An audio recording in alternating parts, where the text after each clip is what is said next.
Hey guys, thanks for watching. Well, it is a very, very big day in the life of the Justin Pike diary because for the first time I made contact with his family. It was awesome. I waited a long time to talk to them. I have talked earlier in one of the videos about filming some of the phone conversations that I was having. And trying to give you guys as much of this return as possible. Well, I have second thoughts on that now, and I don't think that I'm going to do that because those conversations are going to include a lot of names of people that are still alive and places where they live, and you know that's just a privacy thing. So we're not going to put that on YouTube. I should have thought about that a little bit earlier. The phone conversation. Well, I have to give credit where credit is due. Charles Copeland has jumped in. He was watching these videos, and all of a sudden he started popping up with a lot of genealogy research. Now, Charles, thank you so much. And I have no idea who you are or what you do, but I want to tell you one thing. You have a gift for this genealogy, because not only did you do the research, but you presented it to me in a way that was very clear and understandable, sending me family trees and just very, very clear communication, and that helped immensely. Thank you so much.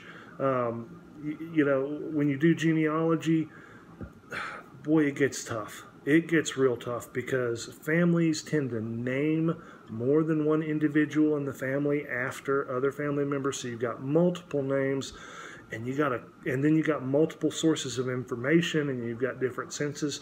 You got to tie all that together, or you'll end up chasing a rabbit really quick.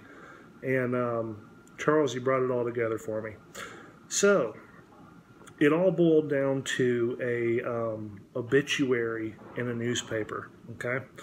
From the obituary, there was a list of surviving children, and I was able to take that list and then go to social media, and I was able to track some of the children down in the Pike family, and I made a phone call and was able to speak for the first time to one of the Pikes. Now, just to refresh your memory, Justin was an only child, and he never had children of his own. So this is not direct line family. We're looking at cousins here. I'm going to give you partial information so you can kind of understand. Justin Pike's father was Lemuel Pike. Now, he had a number of brothers. It is one of these brothers that we have gone down the family tree and found surviving family members. Excuse me. So, the lady that I spoke to, her maiden name is Pike, her grandfather would have been first cousins with Justin Pike. So I hope that kind of explains what we've done. And I will say, a lot of them still live right there in New Jersey. And that's interesting how families kind of stay in a general area. So, in the process of the conversation with Mrs. Pike, she tells me that she has she's already been contacted by another distant cousin about this diary just recently. That's because of Jerry Deneen, another one of my subscribers, good friend that has jumped in and helped me, and he was digging and trying his best to track down a family line. Well, he did it. He found some other cousins, probably on another side of the family, and these two cousins communicated even before I came into the picture. Unfortunately, I was not able to ever get up in contact with the person that Jerry had contacted, but it all came together in the end, so thank you very, very much, Jerry. Another interesting note is that in a couple weeks, they're going to be having a family reunion. Now, how cool is that? What great timing to be able to take this little piece of lost family history, get it back in their hands just in time for the family to get together, share some stories, and I'm sure they're going to enjoy going through this diary. So I just want to say thank you. 21 years for me, and it probably means more to me than probably even the Pike family. They didn't know this existed, and I've had it staring at me for 21 years, and so I just want to say thank you very much. I also want to stop talking so we can continue reading in this diary. Now, I am going to tell you that I might jump just a little bit, because this next portion, before Justin prepares to leave France to go home, I think he was pretty bored in times, because some of the entries are just extremely repetitive. So we may not hit all those entries, but I promise you I will not skip anything important, interesting, sad, funny, or otherwise. You'll hear every single one of those. All right. Thank you again. Let's get on with part 4 of the Justin E. Pike Diary. Monday, March 17th, 1919. Clear but cloudy all day. It started to rain again in the evening. I received a letter from home stating that package containing booklets and books was received. I am spending this evening in my room with a good fire. Worked all day at... Okay, let me stop right here. I had been calling this Division Engraver's Office, and one of you guys commented and said, more than likely that's Division Engineer's Office. And after looking at it, I think you're correct. So that's what we'll call it from now on.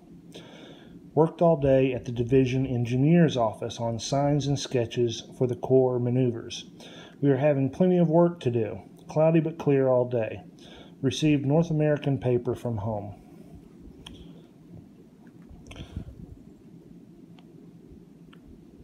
Clear all day and sunshine. Plenty of work all day in the engineer's office. One of the draftsmen was sent to General Headquarters. This leaves 2 of us left in the office. 2 are at the Corps headquarters and the rest at school. Cloudy and slightly rainy all day. It snowed last night. I worked all day on drawing showing coordinates of burial places in Samono, not scale. It's 1 to 10,000. That will be the scale reference. I also have one to make on Alsace map. This Samono, this is a very interesting story.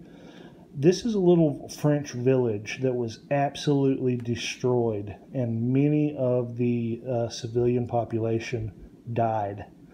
And the destruction was so complete that the village was never rebuilt. And so many of the people were just buried, pulled out of the rubble and buried there, and the entire village was turned into a monument. Now, that's fine and good until World War II hits, and as you know, the Nazis occupied France once again. Well, during this period of time, there was nobody to maintain these monuments, and so these villages with the plaques and the various ways that they honored the memory of the village, it all just got overgrown. And so they became almost like these little ghost towns, and they stayed overgrown for quite some time, all the way up until probably the 60s or 70s in many cases, before they began to be cleaned up, and many of them are still just kind of overgrown. So he's drawing a map showing where all of the people that died in the fighting around this village were buried. That's kind of important work. Cloudy and slightly rainy all day. Went to dentist at 2 p.m. Worked on hectograph sketches in Division Engineer's Office. Received a letter from home. One from J or F something, David Hawes, or I can't make that one out. And one from Miss Sturgis. Clear but cloudy all day. Worked on sketches for 8th Corps maneuvers. We are more than rushed just now. It's more than when we were at the front. They think 2 men can do the work of 6 draftsmen. Overworked. Clear all day. Worked on sketches for 8th Corps maneuvers. Finished training showing location of men buried at the front. There we go again. One in Alsace, Bedford map, and one on Seminole map. I had 4 eggs fried for supper with cocoa. I made supper myself in my room. Cloudy and rainy all day. Worked in the morning. No work in the afternoon. General Pershing reviewed the 29th Division at Fresney today at 1 p.m. I did not go, but went and took a good bath.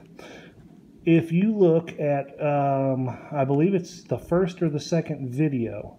No, it was video number 3. There are some black and white photos of the troops that I included, and that is exactly taken at this moment. It was General Pershing reviewing the troops, and so it was kind of interesting that I already had photos of this event in the last video. Rain off and on all day. Worked on sketches of towns in our area, which is known as the 11 training area. Turned in furlough papers so as to receive ration money while traveling to Nice. Allowance $1 per day, which totals $6.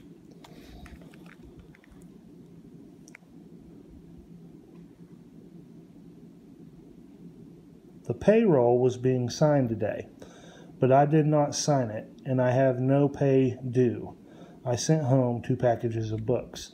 The payroll has gone in, but I don't get any pay. Rain off and on all day. I outlined 11 signs for billeting office to be placed in the 8th Corps. Maneuvers.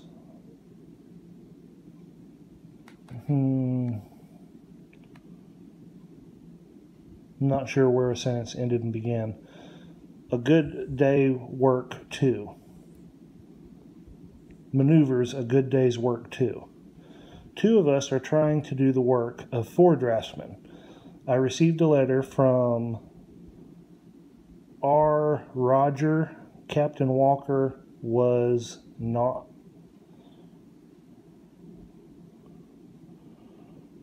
Captain Walker was out all day. Clear and sunshine all day. Worked on sketches for maneuvers to come off March 31st. Rain all day. I bought 2 cans of milk, something pounds of sugar at the commissary. Had a good supper of eggs and cocoa, of 4 eggs and cocoa in my billet. Worked all morning on sketches. In the afternoon, got equipment together to take on Corps maneuvers tomorrow. When I woke this morning, there was 6 inches of snow on the ground. We were to leave headquarters at 9 a.m. on maneuvers. We started out about 9 a.m., had gone about 20 kilometers when Otto retook us and said to turn back as maneuvers was called off on account of weather. Ate regular mess at 12 o'clock and took things easy rest of the day. Cloudy but clear all day. Took things easy all day. Inventories being taken of everything in the engineer's office. Cloudy but clear all day. Made 4 signs. And I'm not going to try to make out that next part. I can't do it. Had cocoa and toast bread in the evening in my room. Clear all day and working on 7 citations. Cloudy but clear all day. Worked on citations and map for maneuvers. We don't hear anything about the division moving yet. And he is talking about the division getting ready to head home. He's beginning to anticipate that.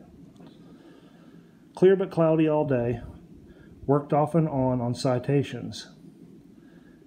Captain somebody of the engineers came and took all their equipment except lithographing department.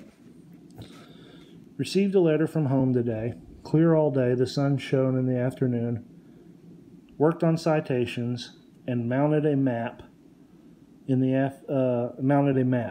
afternoon, 2 teams made up out of the 1st and 2nd classes of the detachment played football against each other and field clerk A. Dudley had his leg broke. Ambulance came for him in 10 minutes. Clear and sunshine all day. Today is the first Sunday I had off since arriving in Bourbon-les-Bains. I slept until 10 a.m., took a walk in the afternoon, and at 4 p.m. heard the 3rd Cavalry Band at the church plaza. Had cocoa and eggs for supper in my billet. Clear but cloudy all day. In division engineer's office all day. Got out litho for machine gun something. Some people think 2 drafters can do the work of 8 drafters. It's funny how that number changes in each entry based on how pressed he was. Clear but cloudy all day. I worked all day on sketches for maps showing the bones of contention in Europe. Must be finished by tomorrow noon. Clear but cloudy all day. We are packing up to leave for Le Mans area. The train is scheduled to leave Sussy, I think that's Sussy, 2 a.m. Sunday the 13th. The engineers have taken all of their equipment to Blondefontaine today. G2 and 3 is still here. Received Philadelphia record today from home.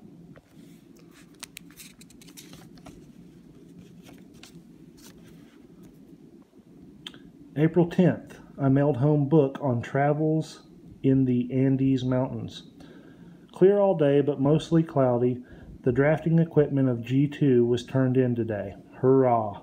We have worked like heck for that last 6 weeks, and today I'd burn it in a fire, all the sketches.